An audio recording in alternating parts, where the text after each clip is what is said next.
ओम नमः शिवाय। श्रावण मास महत्तम अध्याय 24। हरे कृष्णा, राधे राधे। श्रावण मास महत्तम के अध्याय 23 में भगवान शिव ने श्री कृष्ण जन्माष्टमी व्रत का विधान बताया था। अब आज इस अध्याय में कृष्ण अवतार तथा राजा महासेन की कथा सुनेंगे। शुरू करते हैं। भगवान श्री सदाशिव बोले, हे ब्रह्मापुत्र, पूर्व काल में दैत्यों के भार से अत्यंत पीड़ित हुई पृथ्वी बहुत व्याकुल तथा दीन होकर ब्रह्मा जी की शरण में गई। उसके मुख से वृतांत सुनकर ब्रह्मा जी ने देवताओं के साथ क्षीर सागर में भगवान विष्णु के पास जाकर उनकी स्तुति द्वारा उनको प्रसन्न किया। तब नारायण श्री हरि सभी दिशाओं में प्रकट हुए और ब्रह्मा जी के मुख से संपूर्ण वृतांत सुनकर बोले, हे देवताओं, आप लोग डरे मत। मैं वासुदेव के द्वारा देवकी के गर्भ से अवतार लूंगा और पृथ्वी का संताप दूर करूंगा। सभी देवता लोग यादवों का रूप धारण करें। ऐसा कह के भगवान अंतर्ध्यान हो गए। समय आने पर वह देवकी के गर्भ से उत्पन्न हुए। वासुदेव ने कंस के भय से उन्हें गोकुल पहुंचा दिया और कंस का विनाश करने वाले उन कृष्ण का वहीं पर पालन पोषण हुआ। बाद में मथुरा में आकर उन्होंने अनुचरों सहित कंस का वध किया। तब पूर्ववासियों ने आदर पूर्वक यह प्रार्थना की, हे कृष्ण, हे कृष्ण, हे महायोगिन, हे भक्तों को अभय देने वाले, हे देव, हे शरणागत वत्सल, हम शरणागतों की रक्षा कीजिए। हे देव, हम आपसे कुछ निवेदन करते हैं, इसे आप कृपया करके हम लोगों को बताएं। आपके जन्मदिन के कृत्य कोई कहीं भी नहीं जानता। वह सब आपसे जानकर हम सब लोग उस जन्मदिन पर वर्धापान नामक उत्सव मनाएंगे। अपने प्रति उनकी भक्ति, श्रद्धा तथा सौंदर्य को देखकर श्री कृष्ण ने अपने जन्मदिन के संपूर्ण कृत्यों को उनसे कह दिया। उसे सुनकर उन पूर्ववासियों ने भी विधान पूर्वक उस व्रत को किया। तब भगवान ने प्रत्येक व्रतकर्ता को अनेक वर प्रदान किए। इस प्रसंग में एक प्राचीन इतिहास भी कहा जाता है।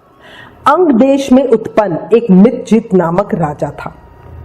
उसका पुत्र महासेन सत्यवादी था तथा सन्मार्ग पर चलने वाला था।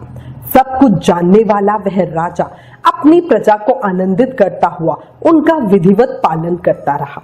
इस प्रकार रहते हुए उस राजा का अकस्मात दैवयोग से पाखंडियों के साथ बहुत काल प्रियान सहचर्य हो गया और उनके संसर्ग से वह राजा अधर्म परायण हो गया।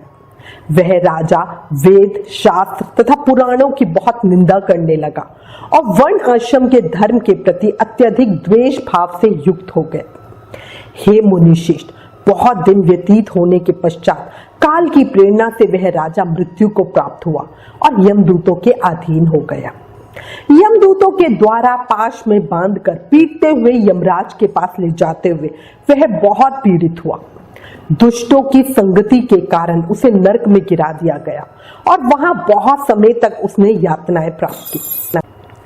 यातनाओं को भोग कर अपने पाप के शेष भाग से वह पिशाच योनि को प्राप्त हुआ। भूख व प्यास से व्याकुल वह भ्रमण करता हुआ मारवाड़ देश में आकर किसी वैश्य के शरीर में प्रवेश करके रहने लगा।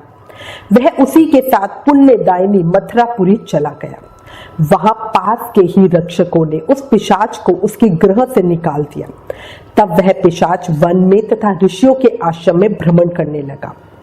किसी समय दैवयोग से श्री कृष्ण जन्माष्टमी के दिन व्रत करने वाले मुनियों तथा द्विजों के द्वारा महापूजा तथा नाम संकीर्तन आदि के साथ रात्रि जागरण किया जा रहा था। वहां पहुंचकर उसने विधिवत सब कुछ देखा और श्री हरि की कथा का श्रवण किया। इससे वह उसी क्षण पाप रहित, पवित्र तथा निर्मल मन वाला हो गया। वह यमदूतों से मुक्त हो गया और प्रेत योनि छोड़कर विमान में बैठ दिव्य भोगों से युक्त हो विष्णु लोक पहुंच गया। इस प्रकार इस व्रत के प्रभाव से पिशाच योनि को प्राप्त उस राजा को भगवान विष्णु का सानिध्य प्राप्त हुआ। तत्वदर्शी मुनियों ने पुराण में इस शाश्वत तथा सर्वलौकिक व्रत का पूर्ण रूप से वर्णन किया है। सभी कामनाओं को पूर्ण करने वाले इस व्रत को करके मनुष्य सभी वांछित फल प्राप्त करते हैं। इस प्रकार जो कृष्ण जन्माष्टमी के दिन इस शुभ व्रत को करता है वह इस लोक में अनेक प्रकार के सुखों को भोगकर शुभ कामनाओं को प्राप्त करता है।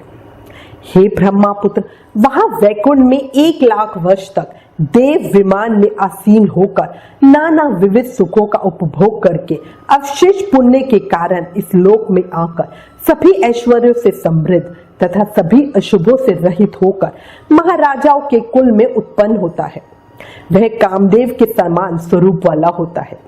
जिस स्थान पर कृष्ण जन्मोत्सव की उत्सव विधि लिखी हो अथवा सभी सौंदर्य से युक्त श्री कृष्ण जन्म सामग्री किसी दूसरे को अर्पित की गई हो अथवा उत्सव पूर्वक अनुष्ठित व्रतों से विश्व सृष्टा श्री कृष्ण की पूजा की जाती हो, वहां शत्रु का भय कभी नहीं होता।